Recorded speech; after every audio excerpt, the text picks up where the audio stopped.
Hello, everyone. Started a little early, but we're good. Right. Can you push that camera down a little bit? Down? Yeah. Go ahead and press full screen. There you go. Yeah, and then come down. A little more. There you go. Hope everyone is having a great Sunday. We're gonna kick it off with a little music. Does it say it's on? I can't. Yeah, we're going.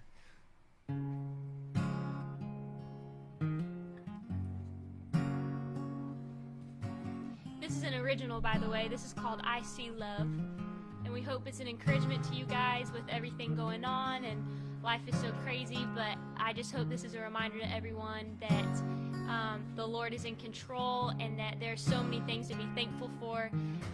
And even just looking out at creation is really what this song is about, is just seeing the Lord's kindness and faithfulness in so many things in areas of life. Chester wanted to have his say. Yeah. I was sitting on a bench, surrounded by trees and squirrels and kids. Then an old man sat next to me. He looked out and asked, "What do you see?" Well, I read some sadness in his tone, like a lost man wanting home. But deep in his eyes, beneath their grayish blue shine, he was asking for some hope. And I sat in the great oak trees, in the flutter of their leaves, in the child flying high in the swings, and in his mother's gentle touch, in the blue sky above, I see one thing called love. I see love.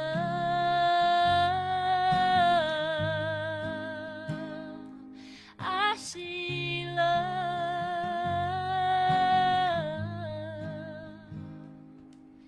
Then we sat for a moment in silence. He seemed to ponder what I said. Then he turned and took my hand, said, "It's hard to understand for a sweet young girl like you. But the world's not a playground like you see. Sometimes the swings and homes are empty. And in the spot next to you, underneath the great oak tree, lies nothing more than memories." And he said, "If the great oak trees, if the flutter of their leaves, if the child flying high in the swings, and if his mother's gentle touch, if the blue sky above all points to love, then why did it leave?"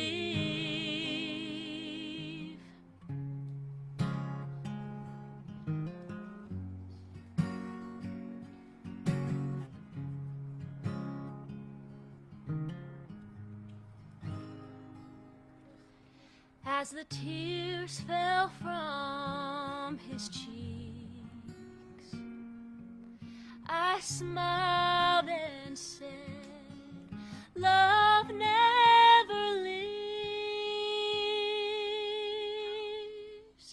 You see, on a rugged tree, nails were in his hands and feet. Love bled and died for you and me.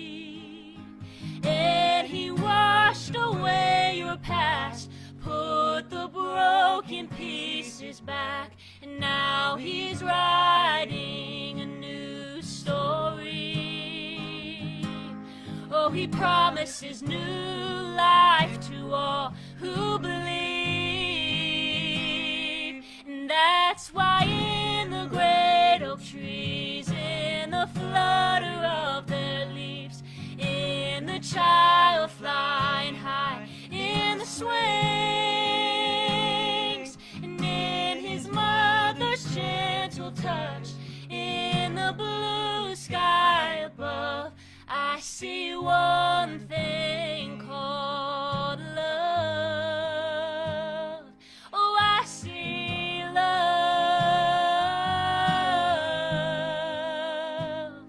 Oh, I see love.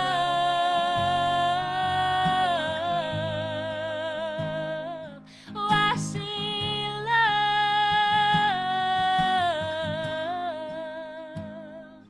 I see love.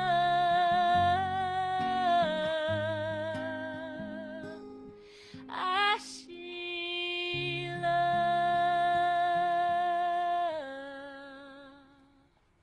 Thank you so much. Thank y'all.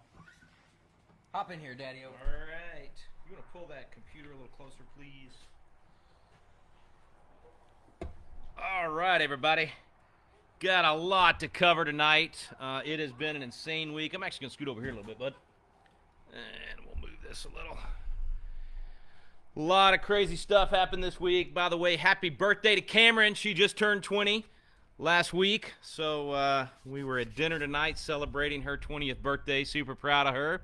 And, man, I love listening to her sing. I hope that y'all enjoyed that tonight as well. You can actually get Reagan and Cameron's CD at patriotacademy.com. It's called Remnant Rising. And that's the good news. There is a remnant rising, no doubt about it. You know, you don't see it often. For most people, they don't get to see it. I'm spoiled, as I often talk about, because I get to see it all the time. There we go. Now we got the fire out of one side there.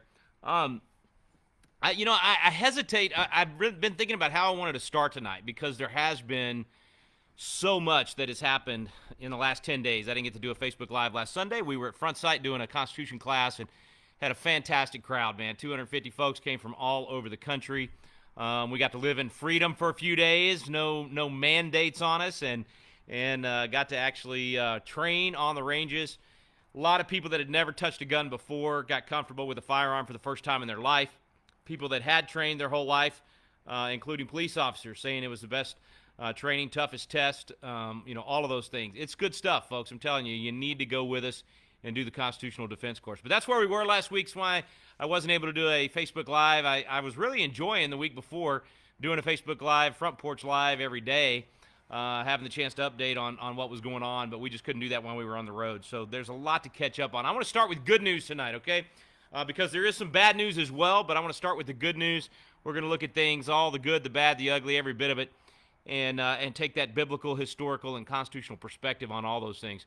First piece of good news, Kyle Rittenhouse is at home. He has finally been able to make bail and out of jail. You know, if you've been watching these, I've been posting about that. I've been talking about it. I donated a couple of times myself, and I asked you guys to donate as well, and many of you did. So thank you for participating in that and helping to get Kyle home. I want to say thank you to Ricky Schroeder. I grew up watching Ricky Schroeder on television. He contributed in a big way to help make that happen. Lynn Wood, thank you for leading the charge at Fight Back Law and helping to make this happen. The My Pillow guy, Mike, I appreciate you, brother. You've been such a great inspiration over the last couple of years and all the great causes you've contributed to. Mike Lindell, I've had Mike on our radio program, and he's just a phenomenal patriot, phenomenal American. And the fact that he helped to get Kyle Rittenhouse home speaks really well of him. So anyway, that's the first piece of good news, is that Kyle is home. And finally, of course, it's that doesn't mean the charges have been dropped. It just means we finally made the $2 million bail. $2 million. Can you imagine that? This kid was defending himself, completely justified. The videos all show exactly what happened. And these thugs were trying to kill him. And he defended himself extremely well, by the way. He did not shoot anyone that was innocent. Managed to have incredible muzzle control and just did a fantastic job. And yet he's the one that these prosecutors go after and places ridiculous bail, $2 million. So anyway, y'all be praying for he and his family. Second piece of good news. Finally, is audio okay? Yeah, okay. Finally, the Danish mask study finally came out. I mean, this thing has been done for weeks and weeks, but because of this Orwellian, what is it called in 1984? Not truth speak. What's the word I'm looking for? You know, where they call the new language. Oh, come on, Newspeak. Yeah, Newspeak. That we've been dominating the planet right now. A lot of the medical journals would not publish the study, even though it was scientific, peer-reviewed, all that good stuff done by these brilliant scientists. Anyway, the reason that they didn't want to publish it is because it goes against the narrative that masks are going to save everybody's lives. And it actually says what we have said since March, because we knew, based on the history, I didn't have to be a scientist. I could look at the studies that had been done. I could look at the history.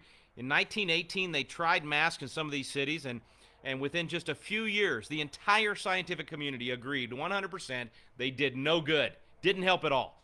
And so as this thing has developed for the last 8 months, and the mask Nazis out there, these zealots that have made this a religion, have foisted this upon the American people and created all of this tension between us, where if you do wear the mask or you don't wear the mask, and you're on the good side or the bad side, you're killing grandma if you don't, and all of those things, all this just controversy and chaos that they have created. We have said from the beginning that is a wasted thing to do, and that it is going to cause all kinds of health problems for kids and for people, and most importantly, the psychological problems that it's, and all for zero help. And now this Danish study, 6,000 people, finally proves that what we've been saying from day one is absolutely correct.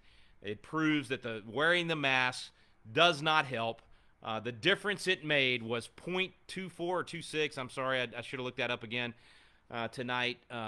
Difference, which completely negligible. And even in the subset, for those who followed the mask orders perfectly compared to those who followed them only partially, you were more likely to get COVID if you followed the mask orders perfectly. And it was like a 2.2% increase there. So again, negligible, could have gone either way. All of that, again, to prove what we already knew going into this. The masks do not help. This is a complete farce. It is completely being used to make people feel like it's helping, even though it's not. This virtue signaling, once again, 2020 has been the year of virtue signaling. It's disgusting. It absolutely infuriates me because of the pain that it is causing among our people, between our people, for nothing. It gains nothing, and yet they have used it only for political purposes. And unfortunately, this is the bad. This is where I don't mean to be pessimistic, but I do mean to be sober in thinking about who we are as a people, where the American people have just fallen in line like sheep. And even in the rural parts of America, that's the part that shocks me. Usually the rural communities are much wiser, much more common sense. And yet, even in rural areas of America, they have fallen in line with this diaper on the face is somehow going to save people when there's zero science behind it. But it makes everybody feel good, so they continue to do it. Even for dinner tonight, we're taking my daughter out for a nice dinner for her birthday, which was actually last few days ago, but tonight was the first chance we had to take her out. Same thing, the idiocy of you have to wear the mask from the hostess stand to your table, as if somehow that's going to protect everybody in the restaurant, and then you sit down and everybody in the restaurant is not wearing a mask. It is lunacy. It is the height of virtue signaling ignorance, and we just continue to do it. And I even sat at dinner looking around the room. It just really got me down, to be honest with you, just to realize that so many people are falling for this and falling in line. The good thing is I so enjoyed the video that started going viral last night. If you haven't seen it, it's out of Buffalo, New York, where this business literally shouted down and forced the sheriff's deputies and the health inspector lady who the government had sent in to shut down this business. They literally chanted them out of the room. If every business in America would do that, this would be over. You've got to stand up to these fascists. That's what it is. It's a fascist takeover of America. And all I could think about, in fact, I retweeted that video with that 10th reason for the Declaration of Independence. We declared our independence against King George for a lot of reasons, 27 reasons, but number 10 is my favorite. He has erected a multitude of new offices and sent hither swarms of officers to harass our people and eat out their substance. They are harassing our people, and they're even getting our local officials to do it. It's embarrassing. It is awful, and if we fall for these lockdowns again, friends, we don't deserve freedom in this country. And so I want to join the clarion call of Steve Deace and Daniel Horowitz and others that are saying it is time for Americans to stand up. We need counties. I'm going to hat tip to Daniel Horowitz. I think this is a brilliant idea. We have got to call on not states, because there are very few governors in America and even fewer legislators willing to take a stand against this nonsense. And so we've got to start looking for sanctuary counties across the country and pick counties that we can get the county commissioners to say, this is a sanctuary county. We are not going to do any of this COVID fascism in our county. And people are going to be free here to do what they think is best for their health, for their family. And we're not going to, this nonsense of telling people how many family members they can have over for Thanksgiving and wearing a mask from the hostess stand to your table where you're, all of this idiocy is not going to happen in our county. And I'm begging county commissioners, any of you that are watching, be a leader, dadgummit. Stand up to this. Use the science. The science is on our side, not this virtue signaling side. And so we need county commissioners across the country to do that. City council members, sheriffs, that's the number one category that needs to do it, and say we're not going to be enforcing this lunacy.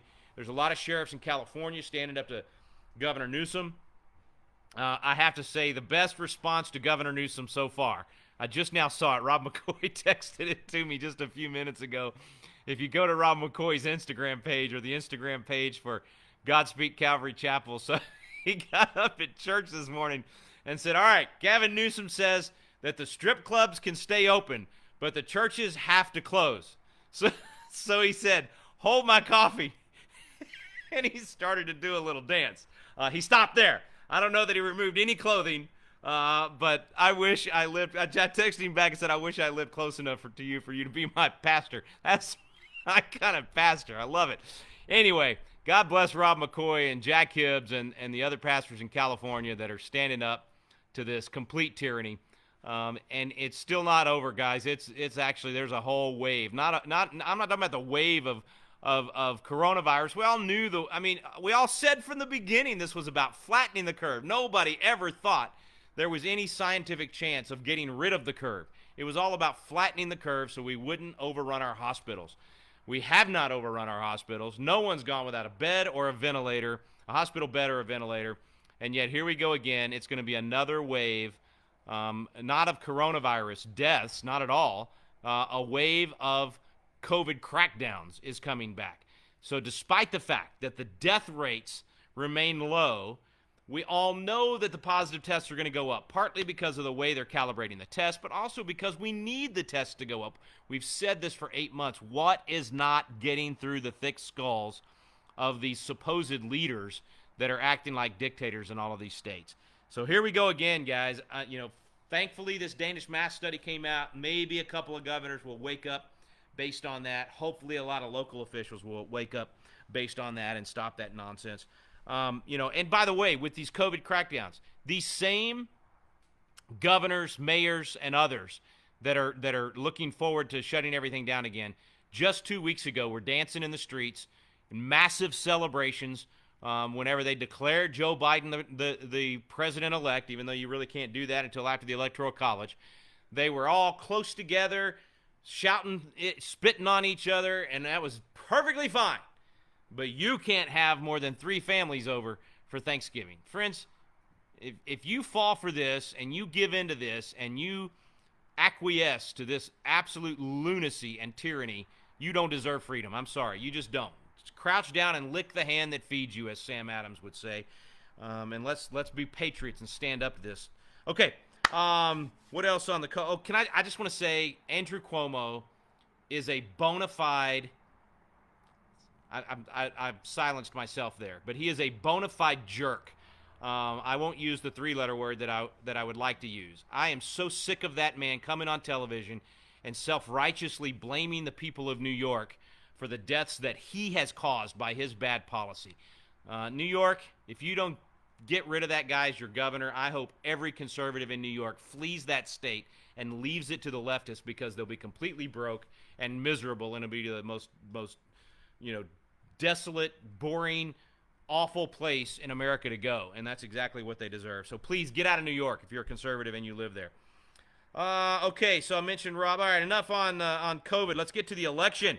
So, listen, I know what you're probably going to ask me. I haven't had a chance to read the questions yet, but I'm assuming you're going to ask me, is Sidney Powell crazy, or is she the greatest American patriot of our lifetime? And I don't know the answer yet, to be honest with you. I know that she's a patriot. I know that she's a former federal prosecutor, greatly respected by both sides, a brilliant woman, a no-nonsense person, not given to hyperbole, not given to exaggeration. So this stuff that she's saying the last few days, I don't know yet if it's true, not any more than anyone else, but I certainly respect her enough to give her a chance to actually prove it in court. And friends, if she proves it, then, I mean, this is the greatest election heist in history.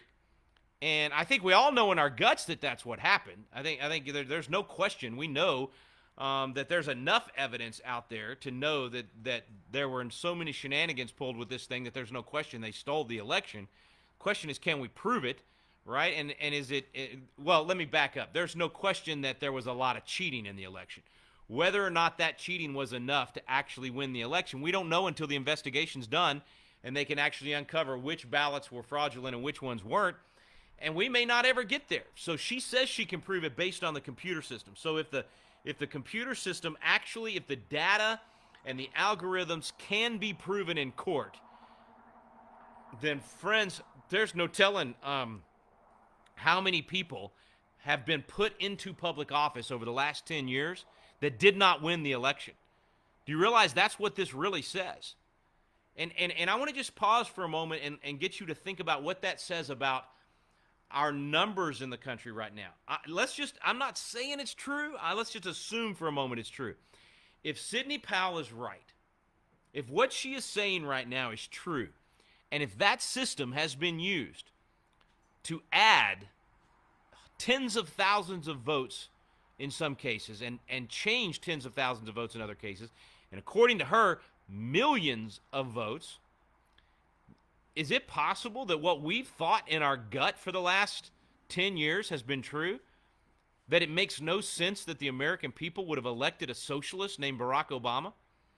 That it makes absolutely zero sense that Joe Biden could campaign from his basement and everyone in the country know that he's senile and not all there mentally, and somehow he could win by several million votes over a guy that's created more enthusiasm and larger rallies and turned out more Christians to vote than anyone in our lifetimes? Is our gut right here that absolutely makes no sense whatsoever, and therefore there has to be an explanation? And why is it completely out the realm of possibility that the explanation is exactly what's been going on in some of these other countries like Venezuela? So Sidney Powell says that she has testimony and evidence, and testimony is evidence. Have you ever noticed how, the left, if they can find one witness to say that some environmental conspiracy took place, that's the whistleblower, that's enough evidence that should blow the lid off and cause all the damages and the lawsuits to be won and all that. Well, if she has one person testifying that this stuff happened, that's called a whistleblower. That is a smoking gun in and of itself. And then if they're able to show the anomalies and able to show the algorithms in addition to eyewitness testimony, they say they have many people willing to testify to this. I mean, friends, why is that so hard to believe? I mean, I realize it's hard to believe that it could happen here, but if it happened in other countries and this software is connected somehow through all of these different entities that did business together and were connected, why do we think we're above all that? I mean, my goodness, folks, in fact, Dennis Prager said this the other day, and I know I said it a few weeks ago, and I'm going to stand by it, but I mean, if you really believe, and apparently about 35% of the country truly believes that Donald Trump is an absolute racist, as bad as the Nazis and a terrible white supremacist. Right? They really believe that. So if you truly believe that this man is a white supremacist, absolute racist, and is going to plunge your country back into the 1800s, would you cheat?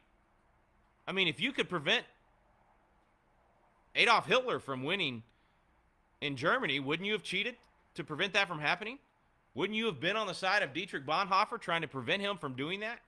I mean, in his case, obviously, he's already killing Jews and everything else that he was doing when Dietrich Bonhoeffer did what he did. But I'm just saying, look, it's not just possible. It is plausible that these people that believe that about Donald Trump would have done anything to keep him from winning. And that includes cheating. And that certainly includes not just the stacks of ballots that were pristine with the ovals perfectly filled in, which a pen cannot do, right? But perfectly filled in for thousands of ballots, and they all look exactly the same, and they're only for Joe Biden. I mean, if that doesn't cause you to think this thing was stolen, then I don't know what would. But of course people would be willing to do that. They've been willing to cheat year after year after year after year and still elections. Why do you think we have over 1,000 cases of election fraud that have been proven? Why do you think we have people in prison right now for committing election fraud from places like Texas, let alone Philadelphia and Detroit and these places where the Democrats dominate? There's been no one there to stop them. There's been no one there to watch and prevent it from happening. So I'm just saying, don't be like some of my conservative friends who are right now saying, oh, this is all conspiracy theories, and if Sidney Powell had the evidence, she would already show it, and all that kind of stuff. Come on, folks, give them a chance. Give them a chance to see this thing through. I mean, she is doing right now, this handful of civil lawyers is doing right now what the entire FBI should be doing. What our law enforcement agencies should be the ones with unlimited tax dollars doing this investigation. And somehow this handful of civil lawyers, Jenna Ellis and Sidney Powell and Lynn Wood and Rudy Giuliani, they're supposed to be able to get all of that evidence and affidavits and then have their pleadings ready overnight and prove this evidence to the world in a matter of hours and days. I mean, come on, let's be realistic about this. This could be the greatest election scam in the history of the world.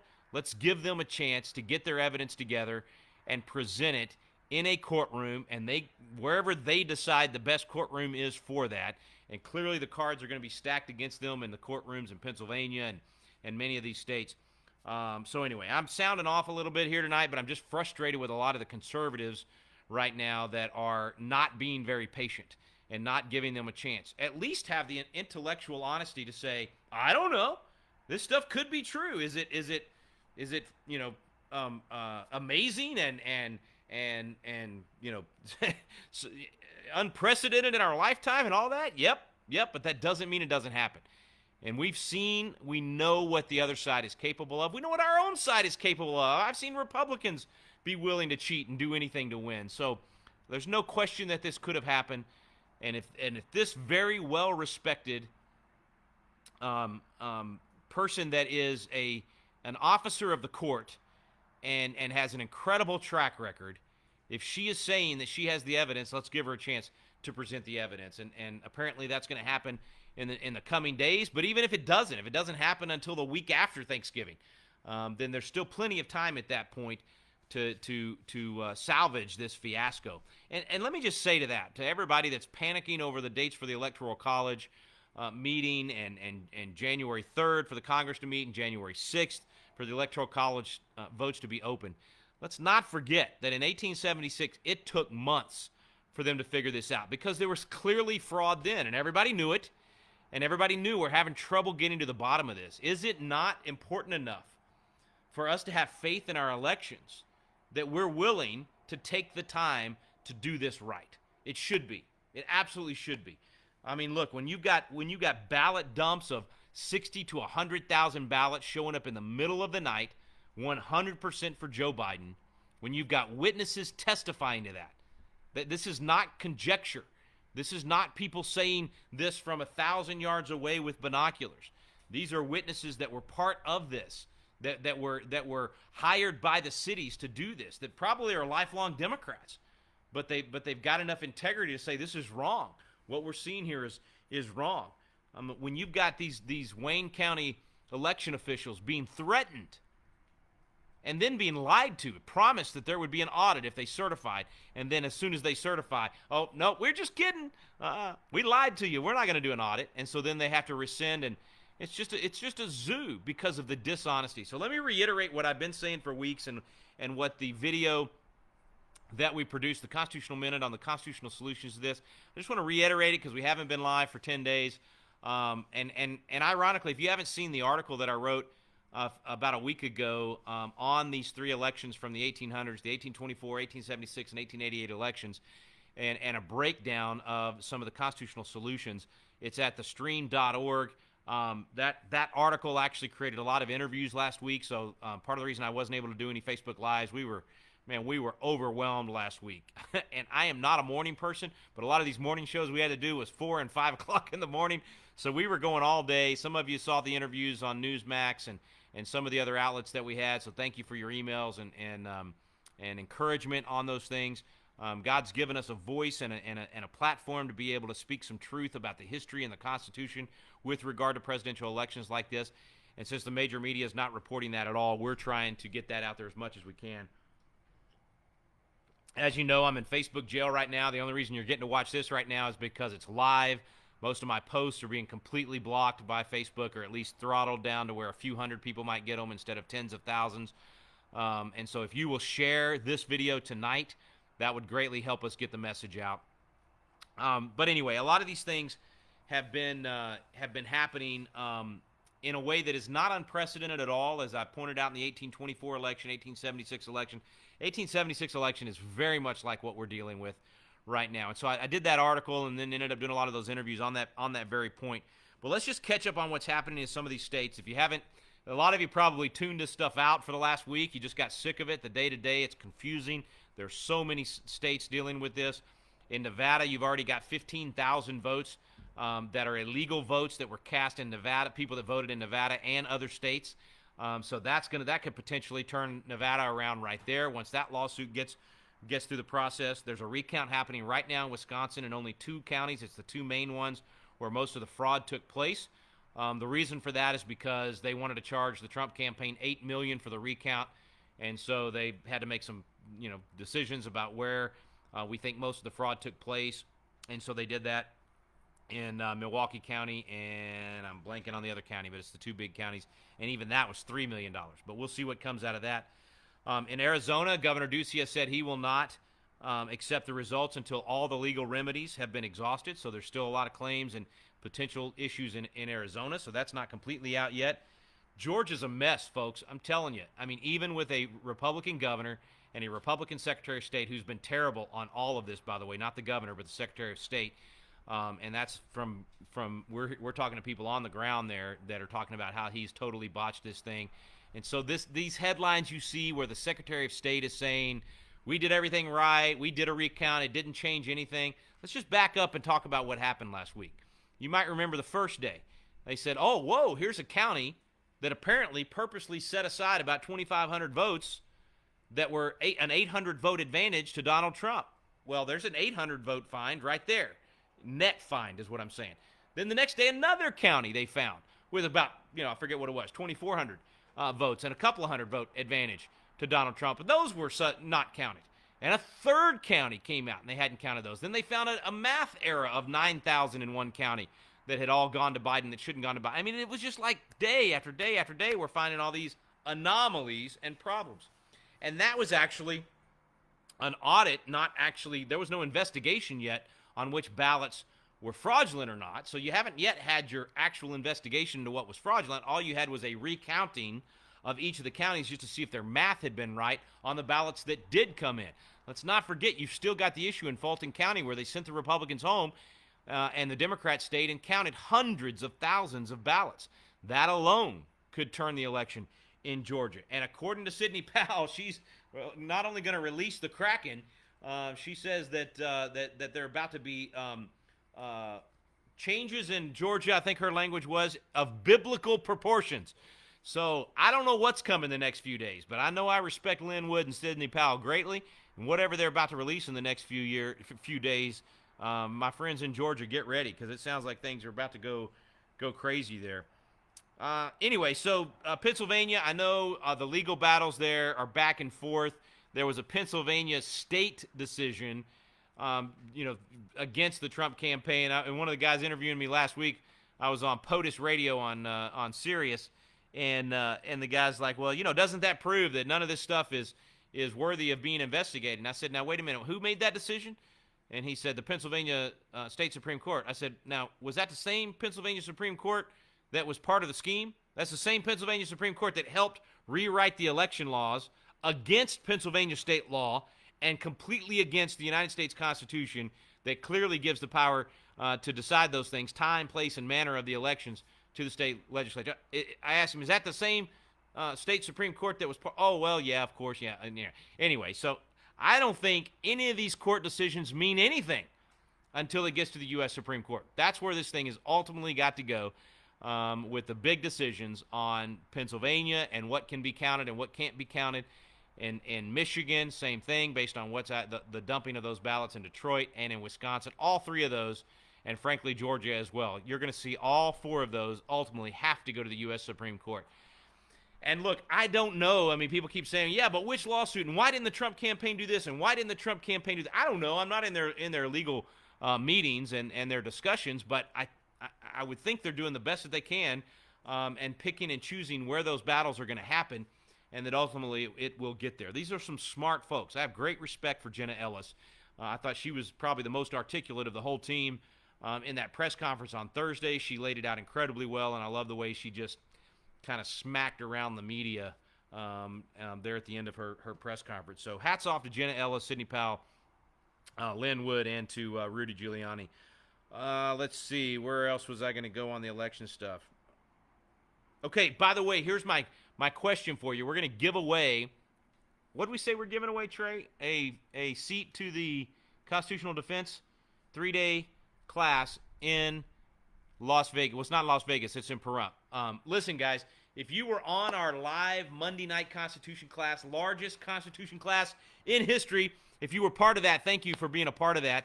If you were on Monday night, then you got to see we were doing the live Constitution class on our online, and then we were doing a live in-person class at Front Sight in the classroom there at Front Sight. And so we had 400 people crammed into this classroom, and then we had thousands of people in the online class, and we merged the two, and it was awesome. And so the people in the classroom got to see all the folks that were doing the online class, and the people online got to see that room full of folks having a great time at Front Sight doing our constitutional defense course. And David Barton was there online sharing. Tim Barton was in person with us at Front Sight doing some advanced training and joining us for the Constitution class. And it was just fantastic, man. That was one of my favorite nights of the last few months. It was so encouraging to see all those patriots around the country and to get to have that iron sharpening take place. So I want to give you a chance to do the same thing. We're going back in just a couple of weeks, December 13th. We're going back to do the exact same thing. We're going to have a Constitution coach training on December 13th, in-person training. If you want to be trained to be able to host, you can host Constitution classes right now in your living room, in your home. That's the answer, folks. That's the solution to restoring biblical and constitutional principles across the country. It's got to be done in your community. This is how we win in the long run, okay? So you can sign up right now at constitutioncoach.com and be hosting a class next week. You can sign up at that same website to be a part of this Monday night class right now. And then if you want to be with us in person and get trained, have an in-person Constitution coach training on December 13th during the day, and then that night join us for that live Constitution class in the classroom, and then the next night be in that classroom for the second half of that Constitution class and join the people that are online, you can come with us. There's only a few days left to sign up. There's only, I think, a couple of dozen seats left. Is that right, Trey? On the trip itself, we've already got a couple of hundred people that are going with us. And so if you want to get those last few seats, you need to, Trey, would you post the sign-up page for the Constitutional Defense course? And then I'm going to give away a seat right now.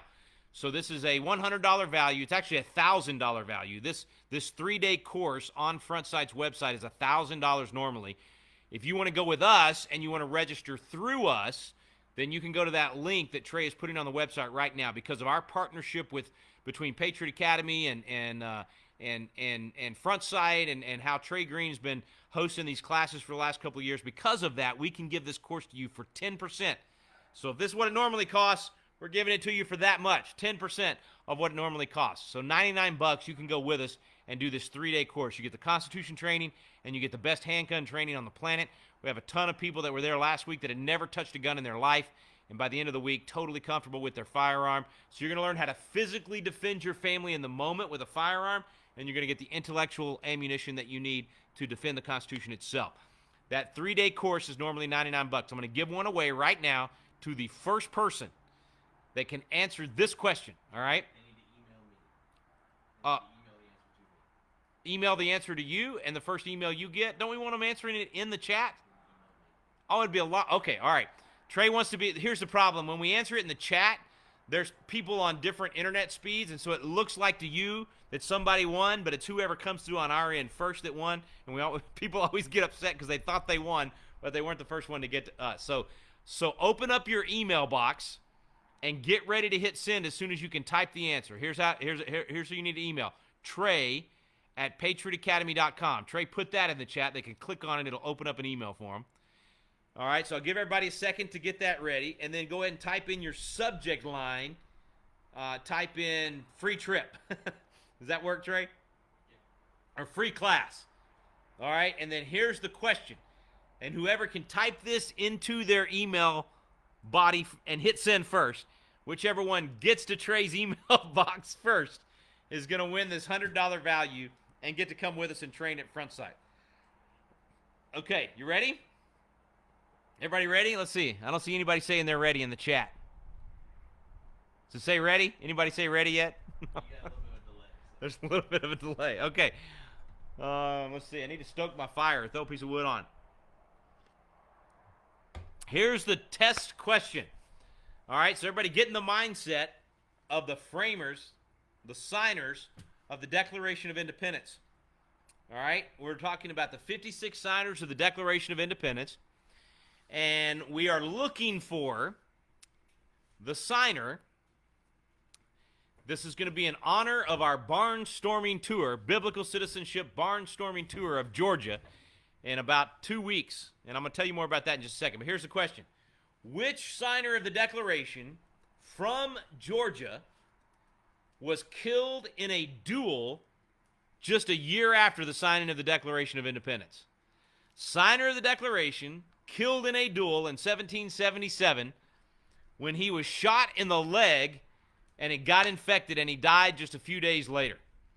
Whoever sends that name of that signer of the Declaration from Georgia to Trey@patriotacademy.com first gets a free $1,000 value to attend with us the 3-day constitutional defense course next month in December. Now, everybody else that would like to go, if you don't win, then you need to still email Trey and tell him, I want to go, save one of those spots. I think we've got about 20 spots left for folks to be able to join us. And if you want to go, it's not too late to book your travel. It's not too late to sign up, but the deadline for signing up is in just a few days. So you need to email him tonight and let him know you're interested in going. And whoever gets that name right, and Trey will let me know in a minute who it was, and then we'll talk a little bit more about that incident and what happened.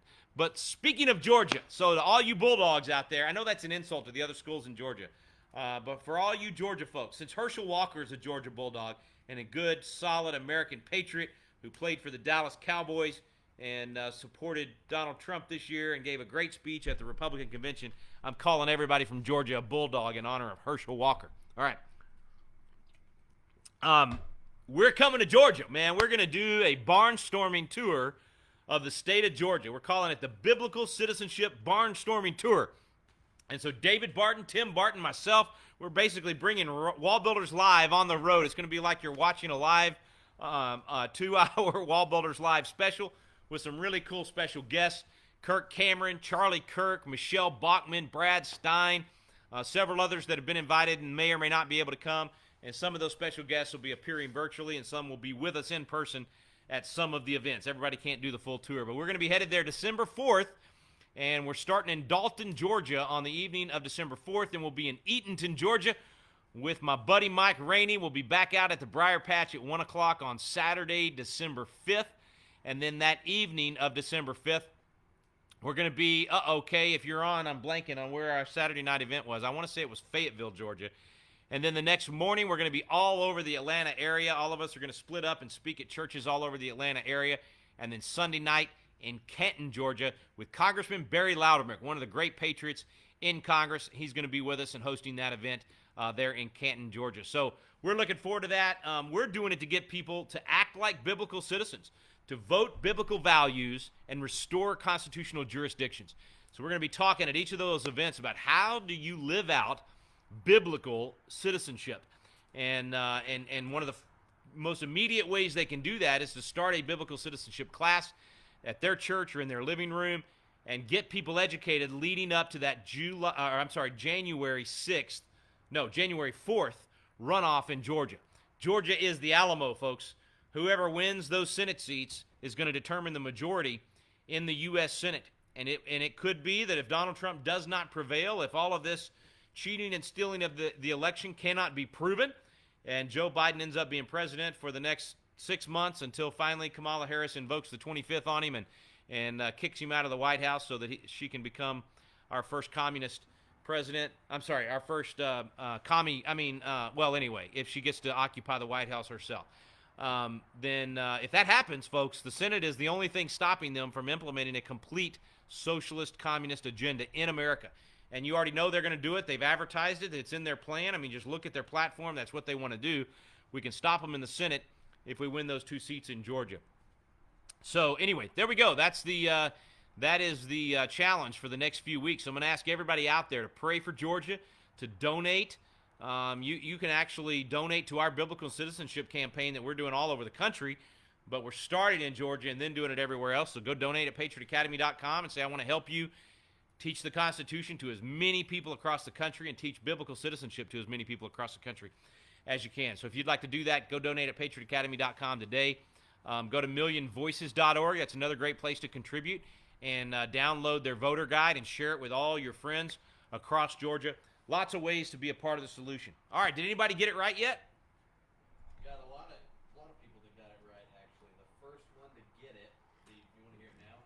Yeah, go for it. Do you want to say the answer real quick? Is it okay if I say it? Yeah. All right, Button Gwinnett was the signer of the Declaration of Independence that had a duel in 1777. We actually tell this story in our box set, Constitutional Defense of Your Family and Freedom, that is available on our website at patriotacademy.com. That box set has the entire Constitution class and Chasing American Legends in it, but we're actually sitting in front of the Liberty Bell, and Brad Ackman, the guy that's the director of training out at Front Sight and great friend of ours, great patriot, he tells the story right there in front of the Liberty Bell about this duel. It was because Gwinnett became the leader in Georgia, kind of took over politically, and he had this arch rival named McIntosh. I think it was McIntosh. I don't know if I wrote that down. Yeah, McIntosh, Lackland McIntosh, and they were just bitter rivals. And so McIntosh ended up heading up the militia, and Gwinnett ordered him to go into West Florida there and attempt to rescue the signers of the Declaration from South Carolina that were being held prisoner there in Florida. And it was a debacle. The British, overwhelmingly defeated McIntosh's troops. And anyway, he came home, and there was a bunch of public shaming of each other, blaming each other for it. And McIntosh called Gwinnett a, quote, scoundrel and lying rascal. Scoundrel and lying rascal. And Gwinnett said, that is an insult to my honor. We shall duel. And so they had a duel. They both shot each other in the leg, and Gwinnett ended up getting infected and dying, and McIntosh recovered in just a few days and went on to live into the 1800s. So there's your historical story for the night. Who won? Trey, who got our free trip? Winner is Roger Allen. Roger Allen is the winner. All right, Roger, make sure, or Trey, I guess you have his email. So Trey will email you back and get you set up to join us in December. Look forward to seeing you December 13th. Please come in early and go to the Constitution Coach training that's going to take place that day. And you know what? Don't book your flights yet, but let me just say, if you're anywhere out there, or if you're going on this trip, if you're joining us December 13th and you can travel in early, we're going to be filming some new segments to our Constitution course. It's actually going to be a lot of new material for the Biblical Citizenship course, and we're going to be filming with Kirk Cameron. He's going to be joining our new course and doing some teaching in there, and also Tim Barton. Tim has the most amazing presentation in response to the 1619 Project. It is incredible, folks. The history, the research that the Bartons have done on this is incredible. It will blow your mind. Those of you that have heard David Barton before, if you remember the first time you heard David or myself or Tim teach the history of the founders and the faith of the founders and where we really came from as Americans, you remember how your mind was just blown. And you felt angry because you had been lied to in your education, and but you felt hopeful because your gut had been right about the greatness of America, and that it was based on the Bible and all of those things. If you remember that, I remember that. I remember the first time I heard David and how that just I had these competing emotions of anger over the lies that have been told over the last 80 years in our education system, but also hope and encouragement for kind of like Josiah. The scrolls have been brought out, the story in the Old Testament where they bring the scrolls out, and the king realizes this is our history. We were the children of God. We need to embrace once again that history and who we are, and God can restore our nation if we do so. That's how I felt whenever I heard Barton the first time. Well, when I heard Tim Barton last weekend, not yesterday, but a week ago Saturday at our legislators conference, man, I'm telling you, this history on America, on the world with regard to slavery and all these things, it blew my mind. I felt like I'd been lied to all these years, and at the same time had hope and confirmation that America is a great nation, that we did end slavery. We ended the slave trade first, 1807. We were the first to do that. We beat Great Britain and everybody, number one.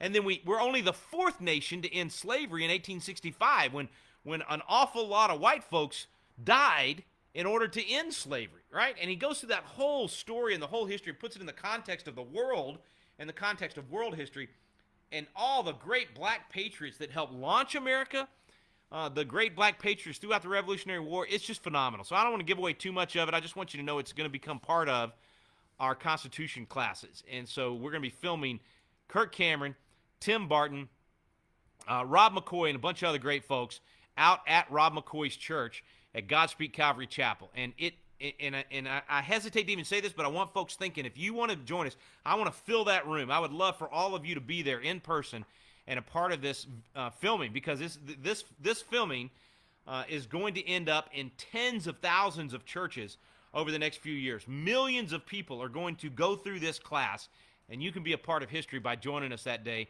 at Godspeed Calvary Chapel. Now, here's the thing. I don't have the date set yet. We're shooting for December 12th. That's our goal. It would be in the afternoon of December 12th. But that is not confirmed yet. So I only tell you that to pencil it in on your calendar if you're anywhere near Los Angeles or Thousand Oaks, California, or if you're coming with us in December for the December 13th Constitutional Defense course. It'll take place the 13th, 14th, and 15th, or if you're doing the full 5-day course, 16th and 17th as well. That maybe you can travel in early and go to Los Angeles, be with us on that class and that filming on the 12th, and then drive over to Las Vegas. It's only 3 or 4 hours from there to Pahrump to be with us for the Constitution class. So I know I'm going to be in trouble with my whole team for announcing that date before we have it nailed down, but I can tell you that Rob McCoy has said yes to us filming there. We just have to nail down the dates with Kirk and with Tim and make sure that that's going to work. But it'll either be the 12th or another date very close to that. So I hope that you guys can join us on that. And that's where I want to go is the good news of the things that are happening, the awakening across the country. Because back to what I was saying, if it is true that they have been using these voting systems to steal elections, it actually makes sense to me now. I always had a hard time believing that half of our nation would vote for socialism, that half of our nation would vote for these horrible policies.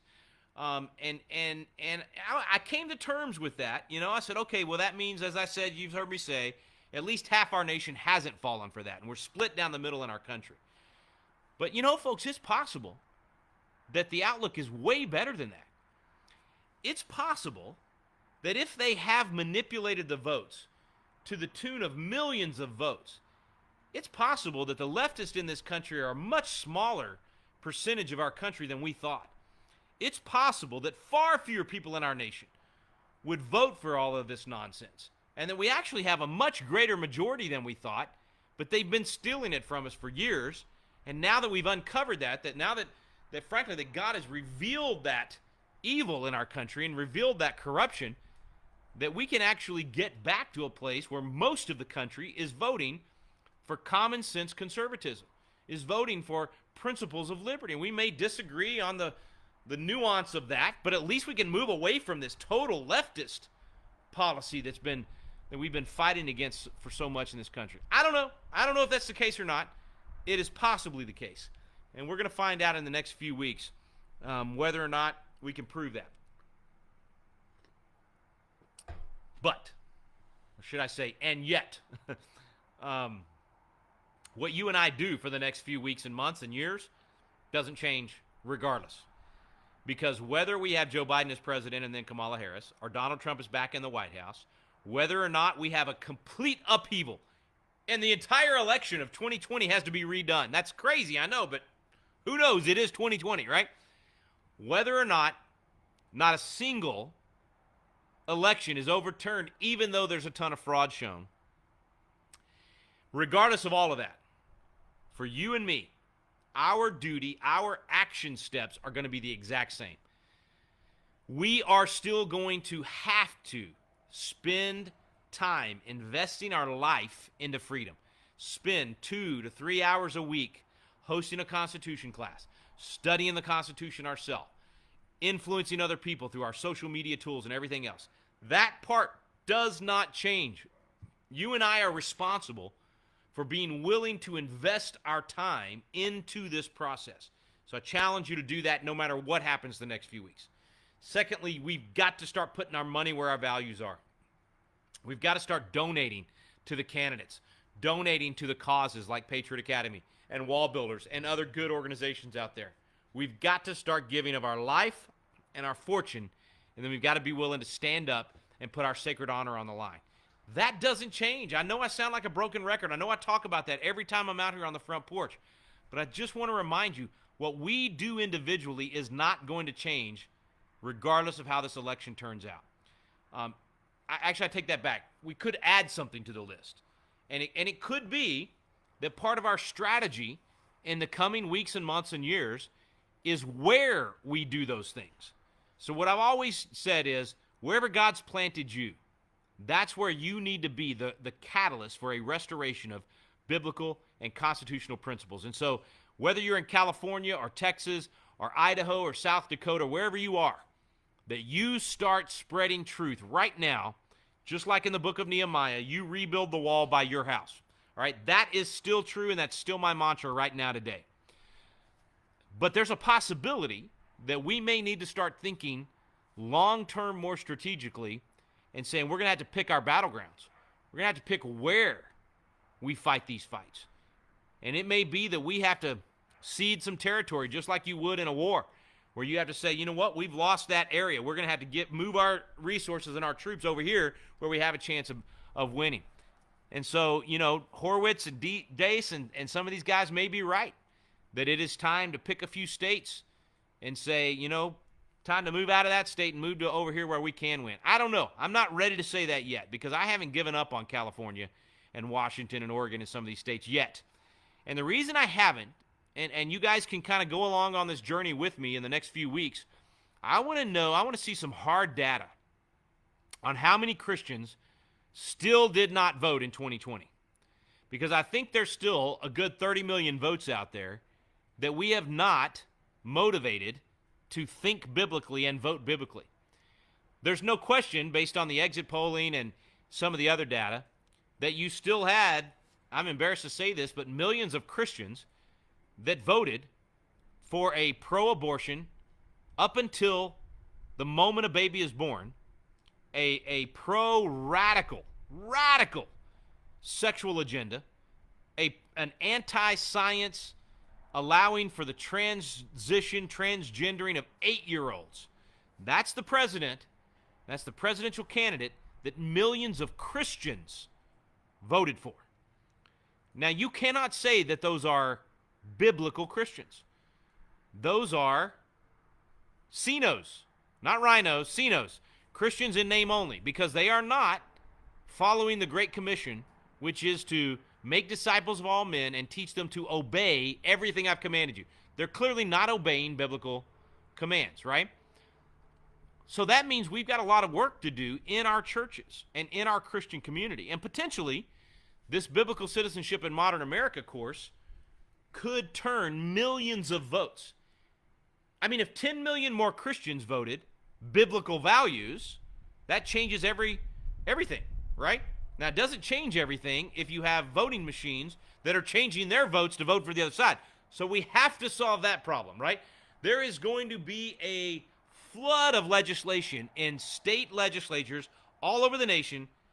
In just a few weeks, in January, February, and March, you're going to see legislation pass that I believe is going to get rid of a lot of this electronic voting, possibly go back to paper balloting, and possibly go back to election day only unless you can prove you absolutely have to vote early because of traveling or because of true health situations that don't allow you to leave your home.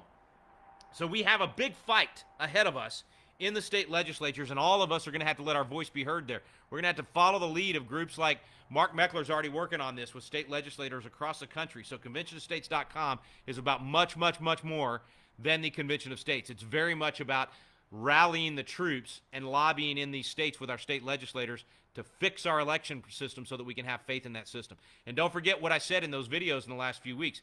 If you want to have faith in the election process, you've got to have transparency, which we did not have in this election. You got to have verification. You got to have some sort of verification process so that when there's a question, you can verify what the real count was, and then you got to have legal remedies whenever there are violations of the law. We're just now getting to the legal remedies. We're not through the verification process. We did not have transparency, so now we're verifying, and we've got to have legal remedies. And I'm sorry for repeating myself for any of you that have watched those videos, but I went through this personally. Many of you watching this were there helping me count the votes. You were on the recount teams in 1998 whenever we lost by 20 votes. Let me see. Does that look like 20 or is that backwards? Let's do it this way. 20 votes. 20 votes out of 30,000. So we had a recount. And what happened? I won the recount by 36 votes. My opponent and I and our recount teams looked at every single vote. I said, you could have a recount. Second recount. Law in Texas allows you to call. If it switched on you, we get to count them again. And he said, no point in doing that, Rick. You won. We looked at every single ballot. We had transparency. We had a verification process, and we had legal remedies. That's what we've got to restore all across the country in every election. That's going to take a lot of work. It's going to take a lot of effort by our legislators and by us. We're going to have to volunteer more to be poll watchers. We're going to have to volunteer more with groups like Catherine Engelbeck's group, True the Vote, to help clean up the rolls and get the dead people off the rolls and the people that have moved off the rolls. So there's a lot of work to be done just to make sure our election process is something we can believe in. But once we do that, we've got to then make sure that we are participating in the process. And that brings me to my last part I want to throw out there, and that is we're going to have an opportunity for candidates to run for office all over the country, for city council, for school board, for water district, for mud district, whatever. And we're going to have a way for you to get trained. So be watching patriotacademy.com. Make sure you're on our email list. We'll be announcing that. We got some of the best that are going to do that training, and we're going to make it available to you so that you can go through that training and run for office. Here in Texas, that's very soon. Your filing deadline to run for office is January 14th or 15th, somewhere in there. And so you need to be thinking right now, what's up? Can I run for school board? Can I run for city council? What are the local offices right now in my community? I'm going to run. And Patriot Academy is going to help get me trained. And we need 10,000 folks doing that for school board, 10,000 doing it for city council, and more doing it for those water district and other races. Trey, have you been watching those questions? Could you pick out a few of those for me, or did you think of a few? There's about a million. The first one, so it happened kind of right as you were getting ready for this, so you might not have seen it, but Trump campaign released a tweet basically saying that Sydney Town is not officially a part of their team. Okay. That she's working on her own. What a lot of articles are saying is that she has, quote, been fired, but that's not the case. She's simply working independently. Okay. Give your thoughts on that and how different lawyers can work on the Yeah, I haven't seen that. What Trey was saying, if you couldn't hear through the mic there, is that while we've been on, the Trump campaign tweeted out that Sidney Powell is not part of the Trump legal team, that she's on a separate legal team doing what she's doing. There may very well be some really good legal reasons for her to do that it gives her some sort of independence that was needed in order to accomplish what they're accomplishing. I don't know. It'd be really interesting to find out. It may be that allows them to have her focus on this whole voting system, and the others work on the legal challenges dealing with the ballots and the broken law by some of those legislators. So I don't really have a good answer for you on that. It'll be interesting to see what happens in the next 24 hours with regard to that. Who knows? The Trump campaign may have said, "Hey, the claims she's making are more than what we can back up, and therefore we want to cut ties with her." I doubt that's what happened. I'm sure that's what the headlines are going to say. That's all you saw last week in terms of the headlines, was that attorneys had withdrawn from the Trump campaign in Pennsylvania, and then none of them talked about the attorneys that had withdrawn from the Secretary of State, being willing to represent the Secretary of State in Pennsylvania, who's the Democrat that broke the law and changing the rules. They're not reporting on that. They're only reporting on the change up and the shuffling of the legal teams on the Trump side. So I'm sure that'll happen again with Sidney Powell. But I don't know. We'll see.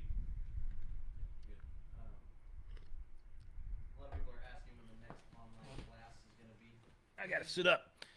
Next online class for the Constitution class, Monday night. So I'm glad y'all asked. That is tomorrow night.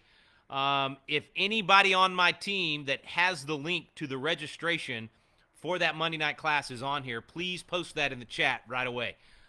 It's going to be thousands of people joining us on Monday night.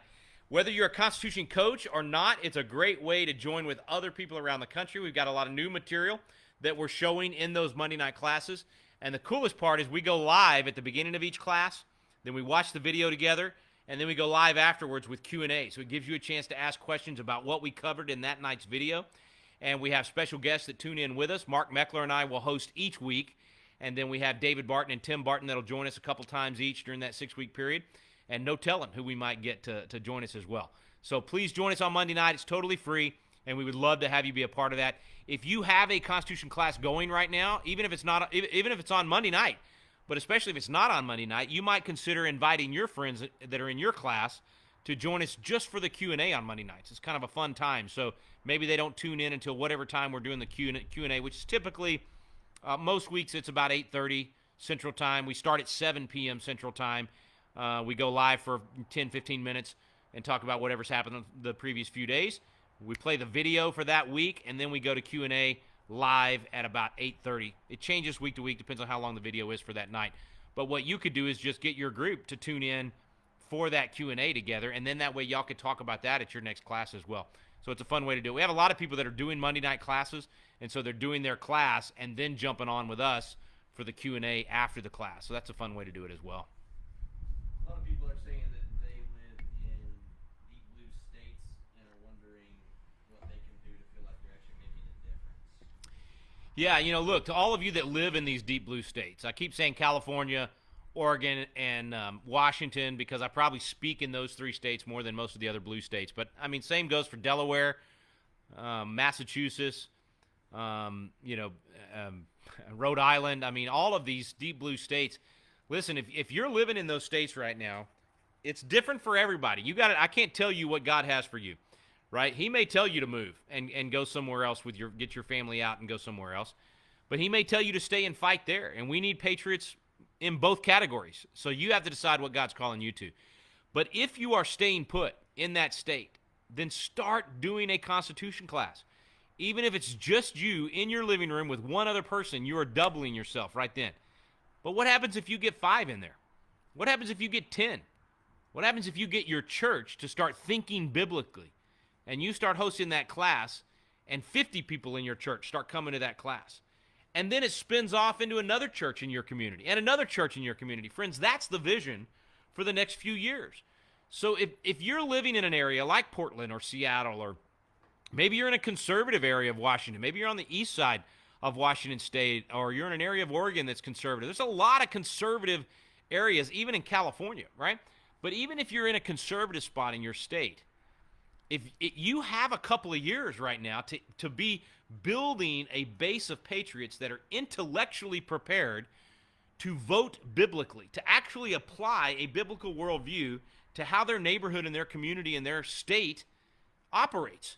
And so you can be a part of making that happen, but it begins in your living room, inviting people over and hosting one of those classes. You do not have to know anything about the Constitution, about history, nothing. You just have to have a desire to learn and a desire to get other people to learn. And you invite them into your living room and you say, hey guys, I'm a fellow citizen. I don't know much about this stuff, but I'm going to hit play here and we're going to watch it together, and then we can talk about it and learn together. That's how most of our thousands of coaches across the country have started. And then they have a class, and then they spill it over and have another class, and then people in their classes go start their own classes. That is the solution, friends. I'm telling you. Civic ignorance is the reason we're in the mess we're in. Civic literacy is the solution. And it's also the immunization. It is the immune booster for the culture to prevent this from happening again. So it is absolutely the answer. I beg you to start a class next week, even if it's just you and one friend right there in your living room. So that means no matter where you are, if you're in deep blue territory, if you're in deep red territory, you're in a purple state, it's the same solution wherever you are. And you've got a couple of years to build that army up. What would happen if you started next week, and between now and the 2022 election, the midterm elections, you multiplied yourself by 100? What if you put 100 people through this course in the next 2 years before November 2022? Now, that's a lot. You're talking about multiplying yourself 100-fold. What happens if 1,000 people out there do that? What happens if 1,000,000 people do that? Folks, we can change the culture with this. This is what it's about. This is our revolution. This is our founding fathers' version of them gathering in the taverns and in their churches. This is what you can do. And we are making all of this available to you for free. There are people that care enough about this country that they are donating to cover the technical costs and everything else to make this available to you. Will you please take advantage of it? I'm begging you. So start next week. Start that class. And then have another one started in January. And then another one in March. And just keep doing it. And in 2 years, how many people can you put through it? You know, I'm saying 100. There are many of you that are going to put 1,000 people through your classes between now and the 2022 election. What could that do in your district for whoever's running for Congress, for whoever's running for state legislature? More importantly, who's running for school board and city council? If you start now, there is no limit to what can happen between now and the 2022 election, let alone the 2024 election. Be a leader. Be a patriot. Be somebody that starts that and makes it happen right there where you live. All right, go ahead. What else? Just to follow, continue on that, Linda asked, can you do a class via Zoom? Question is, can you do a class via Zoom? And the answer is absolutely yes. In fact, we have hundreds of those happening right now. People that are hosting this class on Zoom all over the country, or Google Hangouts, or whatever it's called. I'm assuming that that's going to be possible with Mayway, Moo Moo. I'm assuming it's going to be possible with a lot of these other technological assets. So if you don't want to use Zoom because the Chinese own it, that's fine. Don't do it. Use one of these other. But yes, you can absolutely host it online. And one of the coolest things that will happen is when you join us, you'll be able to then join us in our closed Facebook group that's only coaches. And in that, you'll be able to ask questions, and other coaches will immediately jump in and help you and help you to have a good class. When you run into a roadblock, they'll help you find ways around it. So absolutely, yes, you can host it online. You do not have to host it in person. A lot of people do both. They have an in-person class with a TV right there, and all the people that are online from across the country join them right there. And that's a fun way to do it as well. Kevin says he's a veteran and considering a run for office. What does Patriot Academy recommend in terms of running for office, and what resources does it have? Great question. Kevin asked, he said he's a veteran and he's thinking about running for office, and I would say I love that. We're trying to recruit as many military veterans to run for office as we can. And so we have two things that we offer for that. Number one is attend our Military Patriot Academy next summer. So depending on what you're running for, if you're running for a local office that's up in May of this coming year in Texas, then you wouldn't be able to attend till after your election takes place. But if you're running for the legislature or something that's going to happen in November of 2022, then it's a perfect opportunity to attend the military academy at Patriot Academy. First week of August, happens at the Texas Capitol, and it's a great training ground for military veterans. Great time to interact. You'll really understand what this system is that you fought for, and also get to interact with our young people, which really will give you hope for the future. So that's number one, is attend the Military Patriot Academy next summer. And then number two, we've got a campaign coach program that's going to be released in January, and it's a chance for anyone running for office to go through that. And so I would highly recommend that you do that, especially if you're running for something in just the next few months. It's something that you can kind of crash course through. You can go through that as fast as you would like. All right, what else? Following up on what you just said about the overall campaign coach program, tomorrow basically asks how do we run for any office when we don't know what we're doing when it comes to that. So that's what the coach program will be doing, right? We'll be teaching them all the ins and outs of running. Yeah, that's exactly what the coach program will do. The campaign coach program. By the way, the question was, if you don't know what you're doing, if you never run for office, or you're running for an office that you don't have technical training for, then what do you do? Well, that's what our campaign coach program is for, and it's also, I want to say this: you don't have to be some kind of education expert to run for school board. If you have common sense, you will do more for that school district than any of these educrats that have more degrees than a thermometer but can't find their behind with both hands. That's the saying that I like. They pontificate, and they actually create more problems than solutions. So if you have common sense, in fact, here's the biblical test of whether or not you should run for office. The Bible says to choose out able men, and I think that means men and women in our culture today. So to choose out able men and women who fear God. So do you believe in God? If you believe in God and you have a biblical worldview and you're doing your best to apply a biblical worldview to your life, to your relationships, and to your community, then you meet those two. And are you honest? It says, are they honest? Well, are you honest? Are you willing to be honest in public life? And sometimes that means telling people what they don't want to hear. That's a big-time part of the job that we're looking for right now. And then do you hate covetousness? In other words, are you not for bribes? Do you hate bribes? And are you willing to refuse that kind of stuff and willing to say, I'm not going to go be in office so that people say nice things about me. I don't want to be in office so that I can go to the receptions and have shrimp and caviar. I'm not going to be in office because of the perks. So if that's you, if you want to be in office because you want to do something, not be somebody, if you're honest, you have a biblical worldview, and you're willing to apply that, then you're capable, all right? You're what we're looking for. And the thing that you want to do is you want to see if there's confirmation from people in your life. If other people have said to you, you ought to run for something. We need you. If you're a pastor out there and people in your church have said, we need you to run for office, or you're a business owner and you've shown a success in business and you've been able to apply good work habits and leadership in business or in education or in your home or wherever it is, and people say, you just got a lot of common sense, and that's what we need, then that's confirmation that maybe that's what God's calling you to. And so you don't have to know anything about the water district. You don't have to know anything about how a city is run or how a school board is run. Start doing homework on what they do. Go through our campaign coach program, and we'll even ask you in that campaign coach program, we'll give you some questions to ask yourself and to ask other people before you make that final decision of running. And so I highly recommend that you get ready to go through that. We hope to launch that by the 1st of January, and it'll be a great way for you to answer the question first, whether or not you should run, and then to prepare yourself to run effectively.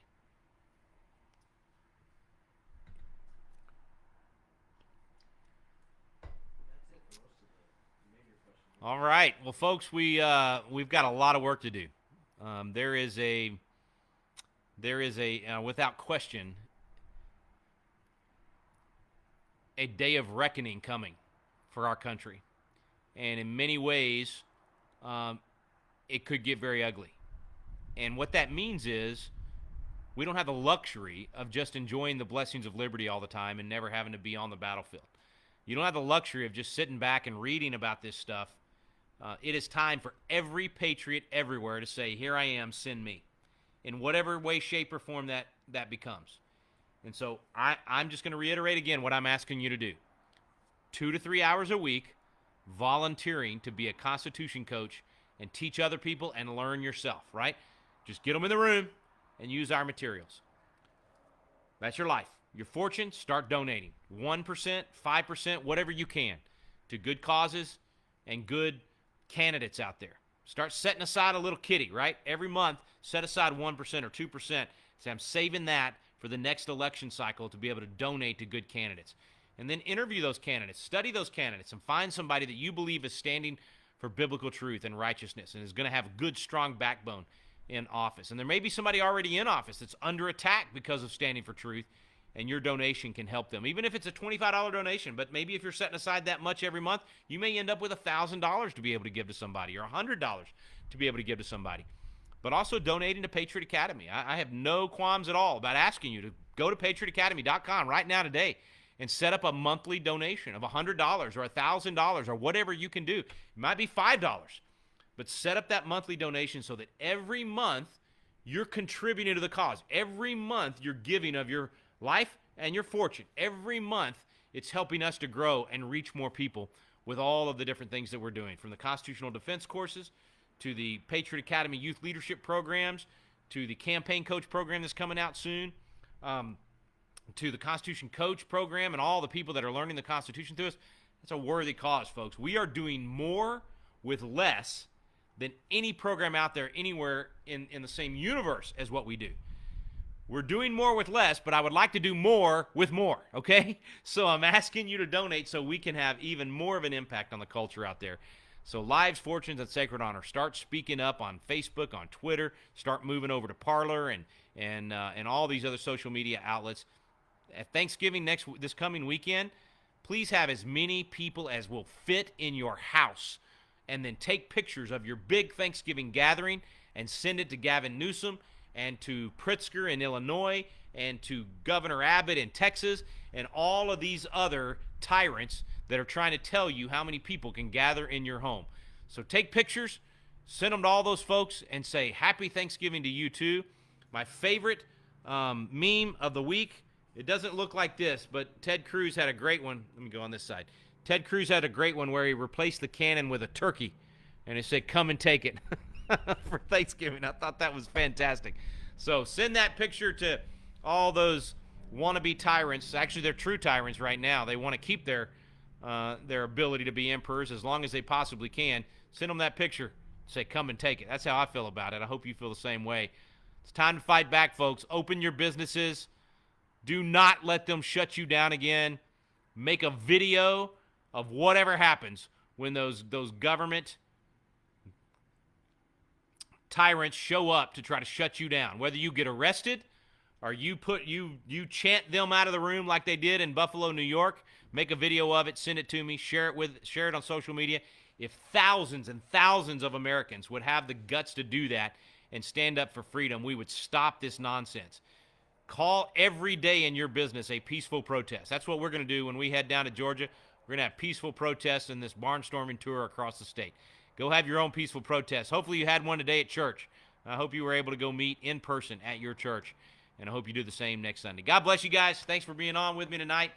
Let's go take our country back. Let's be happy warriors like Ronald Reagan said, and let's take a country and a world back to freedom. All right? God bless y'all.